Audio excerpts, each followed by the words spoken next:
says it is in the process of putting together a detailed forecast for its Global Economic Prospects Report, which will be released in early June. The preliminary baseline scenario under consideration indicates that many developing economies are likely to tumble into outright recessions in 2020 before growth resumes next year. The green projection assumes that things will quickly go back to normal. For example, it assumes that social distancing and other mitigation measures are removed within 3 months and that all major economies resume rapid growth in the third quarter of 2020. It also assumes that financial markets will regain stability as investor confidence is swiftly restored. In addition, it presumes that large monetary and fiscal support package will remain in place for the next 18 months. In a nutshell, it assumes that everything goes right. Even under these assumptions, the global economy would fall into a deep recession in 2020 and output of developing economies will shrink by roughly 2%. This will not just mark the first contraction in this economy since 1960, but will also imply an astonishing weak growth outcome relative to their average growth of 4.6% over the past 60 years. Sharp economic contractions tend to cause long-lasting damage in developing economies, lowering potential growth for an extended period after the recession, with grave impact on poverty and inequality. Policymakers have a narrow window to limit the pain and shorten the duration of the crisis. In developing countries, policymakers should do the best they can, focusing on the immediate priority, diffusing the health crisis. They need to adopt policies that save lives, safeguard livelihoods, help businesses weather the downturn, and maintain access to essential public services tailored to local circumstances as needed. They should also undertake measures to prevent the health crisis from flaring into a financial crisis. But most developing countries cannot cope alone with the crisis because their circumstances are even more difficult. Health systems in some of these economies are grossly under-equipped. Large segments of the population make their living in the informal jobs, which means they lack a safety net and will be harder to reach and support in the midst of the crisis. Small and medium-sized firms tend to be a mainstay of economic activity, but they typically lack access to capital, which means a liquidity problem for these firms could quickly turn into a solvency crisis. Good morning. Welcome to Economy and Politics Show as we continue to look at the discussions around the season. As the COVID-19 lockdown begins to ease in Nigeria, we have as a guest today the CEO of the Nigeria Economic Summit Group, Mr. Laoye Jaiyeola, who will be discussing with us COVID-19, assessing fiscal and monetary policy measures responses. Good morning, sir. Nice to have you, sir, on the show.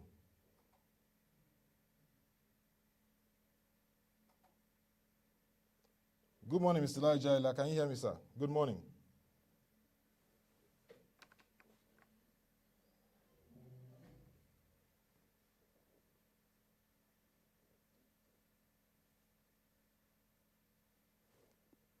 Good morning, sir. Can you hear me?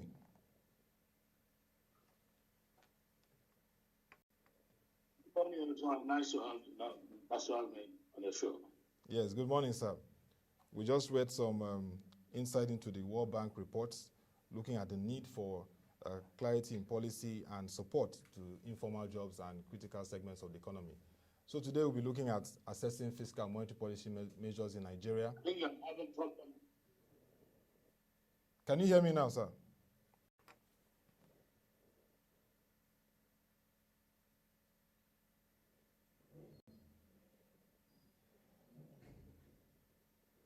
Can you hear me now, sir?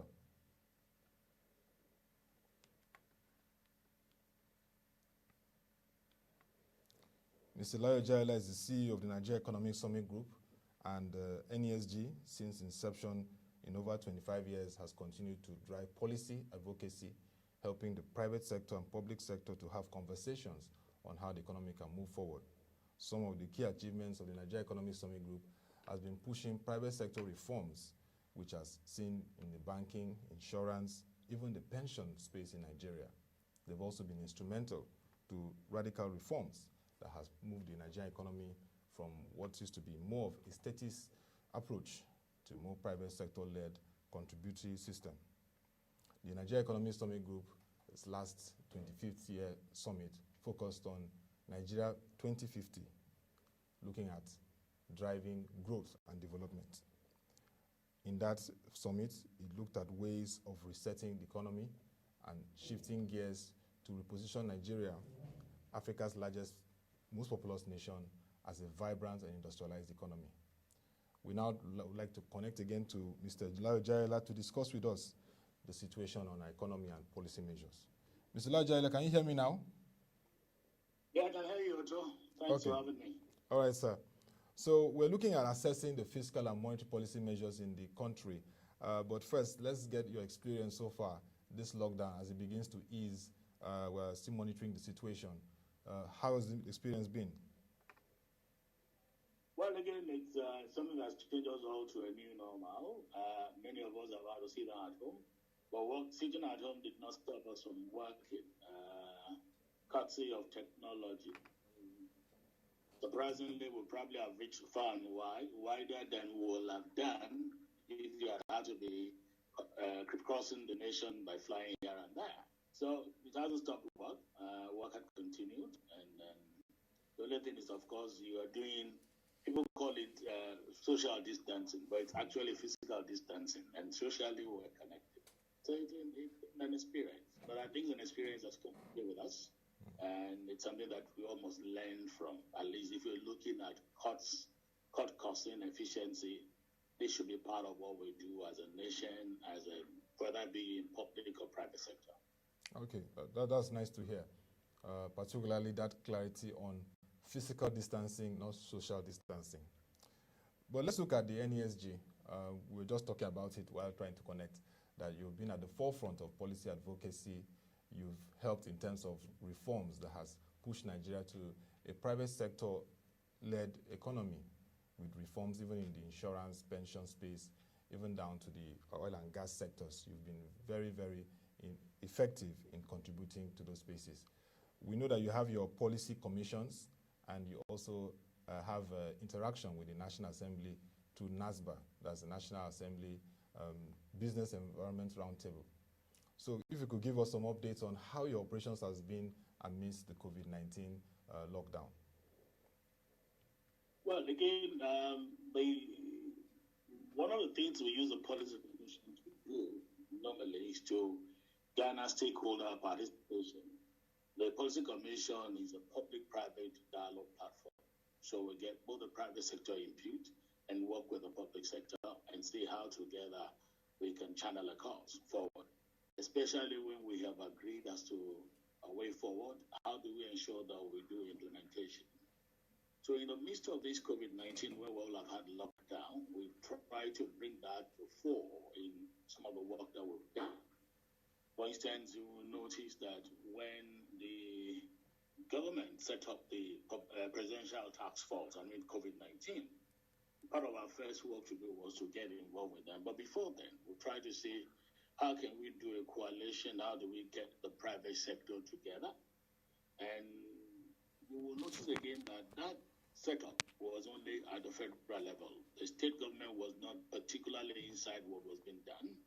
And so part of the work we've had to do has been to use our relationship with each of these tiers of government, all of these tiers of government, to keep us and see how we can bring some coordination between what the federal is doing, what the state is doing, and what the private sector is doing. And in some instances, what the development partners are doing. So that's been what we have done so far in the midst of it. Of course, we've used our relationship again to network. See, what is it that's been done on the economic front, both at the Ministry of Finance and Budget and National Planning, Finance, Budget and National Planning, what the Vice President and his team are doing. So we've continued to interface. We've also had a discussion even at the National Assembly to see what exactly it is that can be done in some of those things around the economic stimulus bills, and a few of those ones. So we'll continue, but again, you know that ours is to make input, ours to press. We are an advocacy group, and implementation has always remained the bane of most of these discussions. And we'll say well done on your advocacy, which we've outlined some of the impacts it has on the economy. And yes, as you continue, we also hope that those involved will take note and do the necessary implementation. But let's look at your assessment of the current measures, let's begin with the fiscal measures. in response to the COVID-19 pandemic as it affects the economy and, of course, the citizens. The current federal government palliatives that have been set in place and the activities of the Economic Sustainability Committee chaired by the Vice President, Professor Yemi Osibanjo. How do you assess the coordination and the activities, which is to really reach out, as we stated in the World Bank report, to those in the informal sector, those that are on daily wages, that will really need their source of livelihood sustained during this period?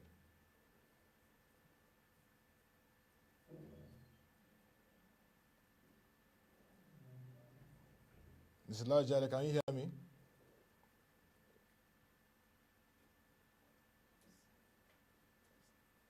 Can you hear me now?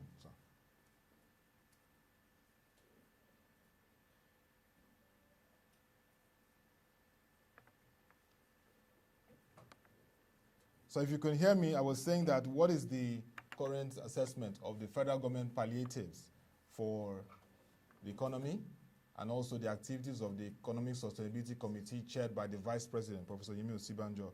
I'm asking if you, from your assessment, the impact it's had so far on the economy, particularly the informal sector, which has over 50% of activities in our nation.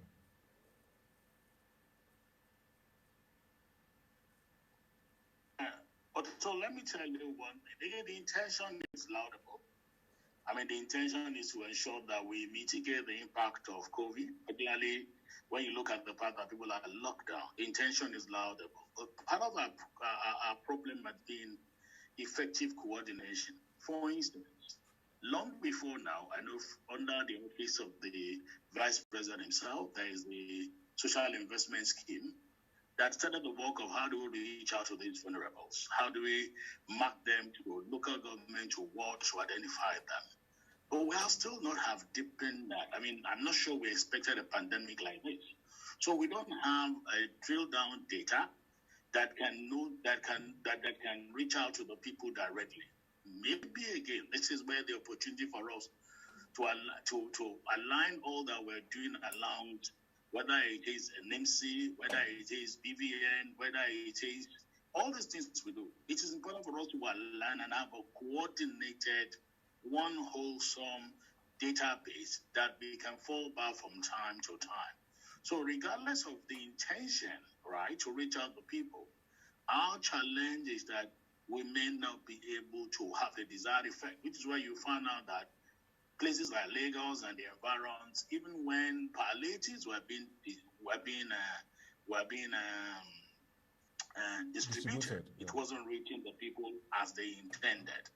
Now that's that regards palliative. So the government can do the one they can do, but we need to strengthen that. I'm glad that it wasn't only government. We saw private sector, we saw civil society people all coming together to see how can we give palliative to the people that have suffered significantly with this lockdown approach. Now, the other thing, again, of course, if we look at the fiscal policy side, is that there's an intention to ensure that we roll back on. I mean, I think we roll back on taxes. We ensure that we roll back on tax collection. We roll back on quite a number of things, and ensure that we pay attention to the MSMEs. If you listen to the VP, part of their intention is to ensure that they use the construction industry to be a way of jumpstarting, and then from then they'll reach out to agriculture. Now, the question I always tell everybody is that what is new? For us at the NESG, all of these things are not new. It's about seeing it through. We had a recession in 2016 that was a V-shaped recession. And all the things we committed to doing, such as Made in Nigeria, backward integration, adding value, developing the value chain so that the farmers get value for their yield, so that we preserve, we reduce post-harvest losses, so that we ensure that we build a rural economy, so that we ensure that as much as possible the ease of doing business is strengthened the more. All of those as we began to have money, we didn't follow them through. So it's good what has been asked. I mean, what they said they would do, but how do we ensure we follow through? How we get implementation? How do we ensure that it's coordination so that we can get the desired results? So they are good. They're not enough, because if you look at what the financing gap is, I think it's in the neighborhood of over 10 trillion. And all that has been said from federal side is federal is giving about $1 trillion, and the CBN said they will do about 3.5 trillion. So there's still a gap. There's still a lot to be done. But the challenge is staying the course and saying through that once all begin to have an upward turn, we do not turn our back away from this again. Because so long as we're dependent on this commodity, we're going to have all the swings up and down. But how do we ensure that we sustain this? So for me, the approach of reaching out to the MSME sector is good. Approach of reaching out to the agri sector is good, but we have to do it consistently. It's a coordination. How do we coordinate it with the state government? How do we ensure that the state government take this as something they need to do? So the rollout in fiscal sector is commendable, but it's not deep enough. But there is something that we'll do. I will put our hands on the plow and do it consistently and implement all through. Oh, okay, I mean, I hear the fact that it needs to be deepened and should be consistent. At the state level, we're able to get what some of the governors are doing in terms of this period through the Platform Nigeria, organized by the Covenant Christian Center with Pastor Pojo Myemade, who is the senior pastor there. From the governor of Edo State, the key issues around all the governors that were interviewed was the need to ramp up data of citizens and people that can be reached through their palliative programs. And the governor of Edo State, Mr. Godwin Obaseki, was talking about engaging telcos to create e-wallets that can reach out to people in the rural areas that may not even have access to the necessary gadgets for service. The governor of Kaduna State, Malam Nasser Rufai, also talking about improving data, reaching out to community leaders across rural areas too, to ramp up the palliative programs that they are planning. Also, the governor of Nasarawa State, Engineer Abdullahi Sule, also emphasized this same issue of effective data to reach out to the people. How is the NSG looking at supporting states in this, in the advisory role, in strategy, and even in terms of data asymmetry, which is very critical for things like this, as we see in other countries or other climes? Well, again, I mean, let it put a record that we have a relationship with the Nigerian Governors Forum, and therefore we, from time to time, talk with all the governors. And quite recently, we agreed that we should set up some working around us that will strengthen economic cooperations, not only deepening what happened in the states, but within states to deepen economic cooperations. Now, the issue of, NESG, for instance, cannot do much about alignment and integrating data. Those things are available. It's a government decision and willingness to ensure we align this. I know for a fact, for a long time, there's been discussion as to whether it's NIMSIN or CBN, BVM, align all of those together. Those things do not take record science. It's about a desire and a will to implement and to implement fast. Happily, there are private sector, telco people, fintech guys have done phenomenal job. We don't need to look forward to people from outside to come and do this job for us. It's about the will and the part of it. So if they are willing, we know quite a lot of the private sector operators that can facilitate this. But there has to be willingness.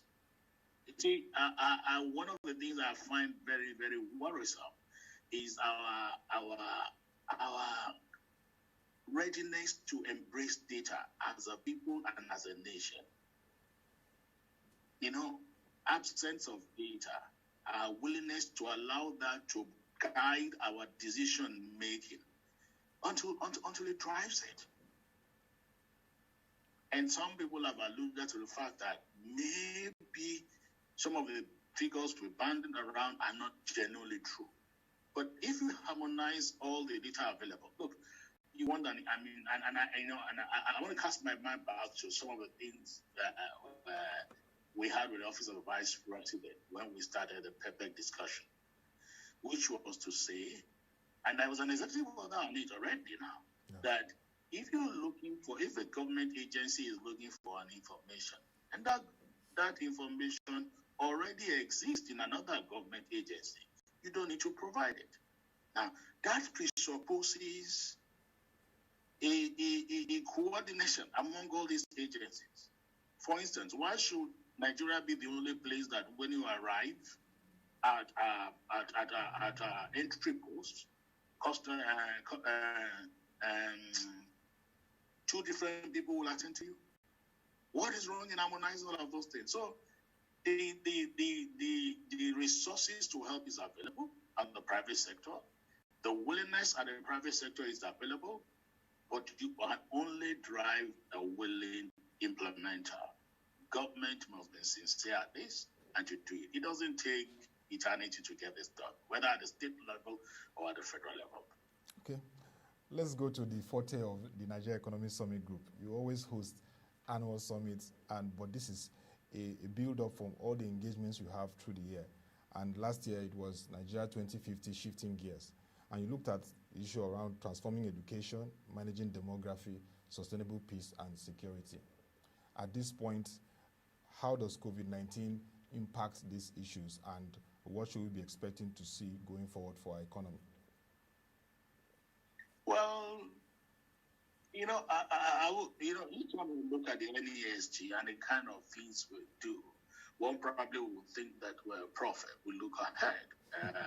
For instance, and I go back to Summit 21, where we look at tough choices. Yeah. That was at the beginning of this administration, 2015. Yeah. Because of what we saw and the fact that we knew oil was dwindling, the first thing we do, look, government is faced with tough choices. And we then gave 3 scenarios as to, look, depending on you, how you work and what you do, these are the results. Of course, we didn't take that seriously. And then, of course, by June 2016, we entered into a recession. And at that summit, too, what we did was to look at how can we work our way back of recession. And that's what we did, Made in Nigeria.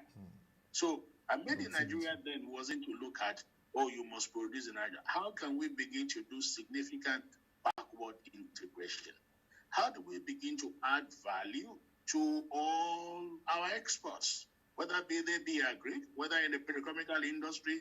How do we begin to do value addition so that we can enhance what goes to Nigerians? So you found out that it was at that summit that we began to look at ERGP. We had our problems and challenges with the ERGP. So at the last summit, what we did was that to look at whether or not we like it, ERGP was going to end and that Nigeria should look ahead. And we were concerned about the issue of demography. The fact that by 2050, Nigeria was going to be the 3rd most populous nation in the world. Now, some people will call this a problem.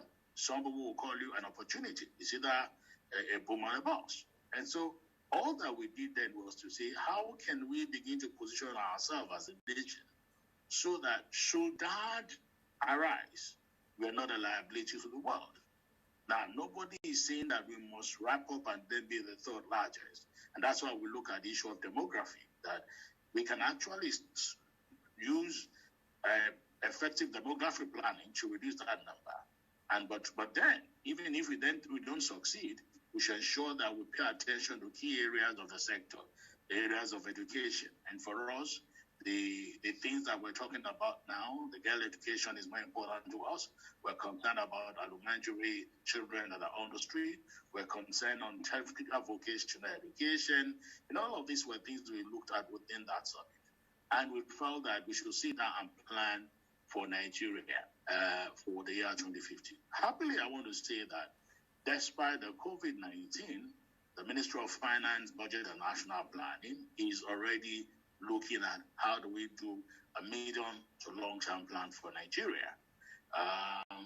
They're going to look at how the impact of this COVID-19 is on the economy. And so how does the budget 2020 turns out?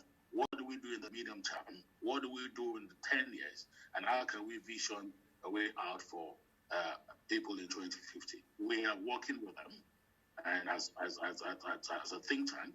And of course, we are engaging the private sector to make sure that we give the needed support.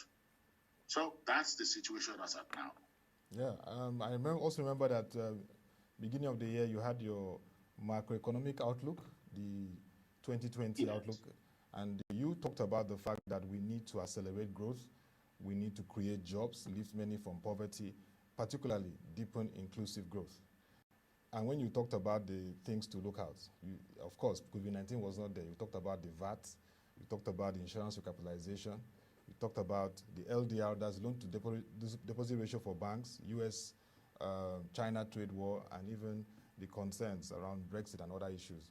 But now that COVID-19 has become the singular major risk and challenge, how does that reshape the whole process for your advisory and your engagement and advocacy, and what should be the key pointers for our government and even private sector key players? Well, again, you know that the macroeconomic outlook is what we release every year. Yeah. And in that outlook, we had looked at 3 scenarios, except that our worst case scenario then is then come to nothing. So in a couple of weeks, we're going to update that. That update is already on, and we've done some technical papers regarding priority for now. Okay. But whether we like it or not, COVID-19 is a health pandemic that have arisen. And I pray and I hope that Nigerians will keep to all the protocols as we have been advised to do. In other words, we'll do social distancing.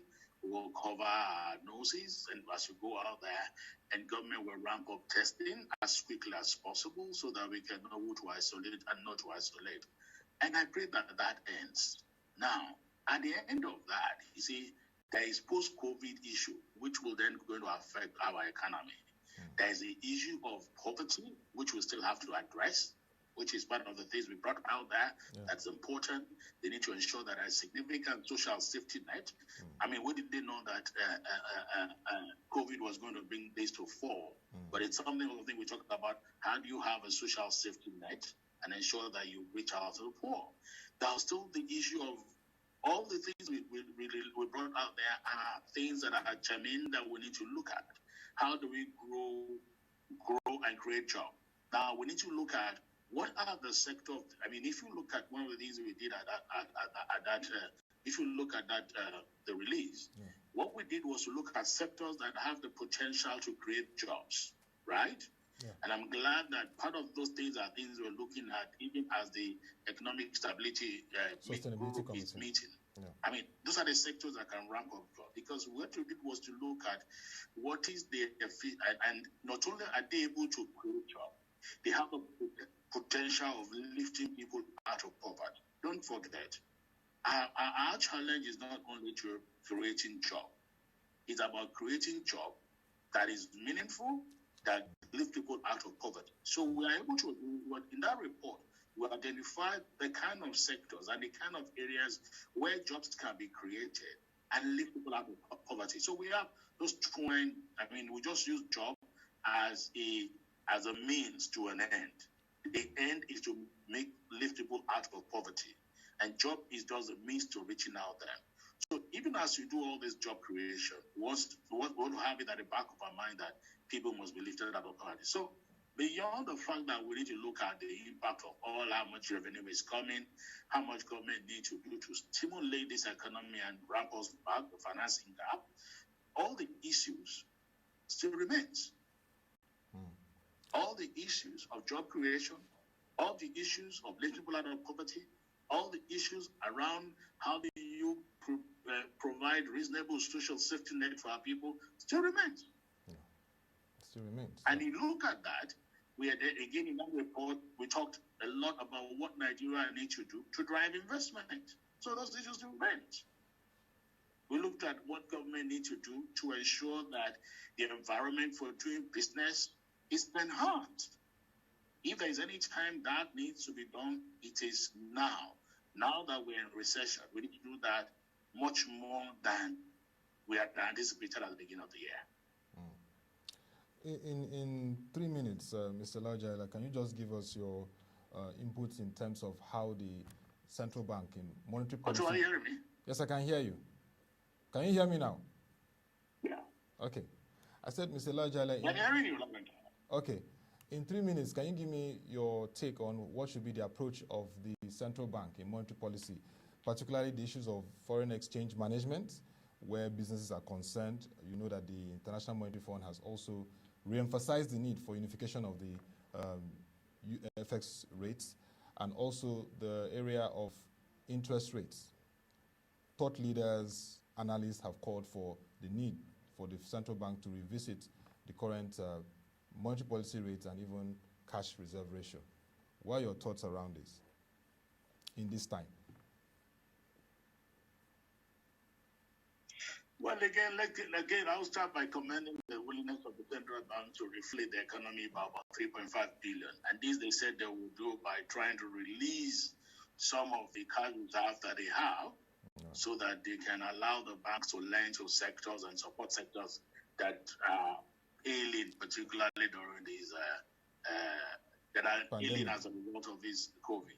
Yeah. But no doubt, you recall that when we went to take the money from IMF, there were certain commitments we made as a nation.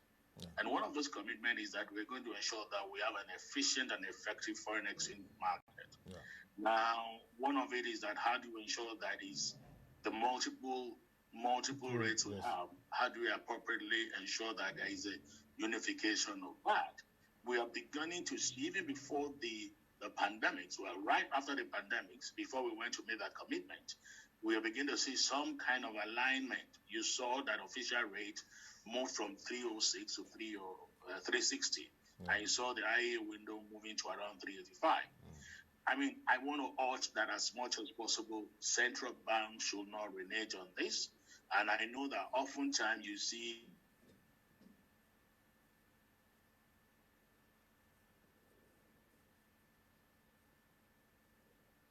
Mr. Jaiyeola, can you hear me?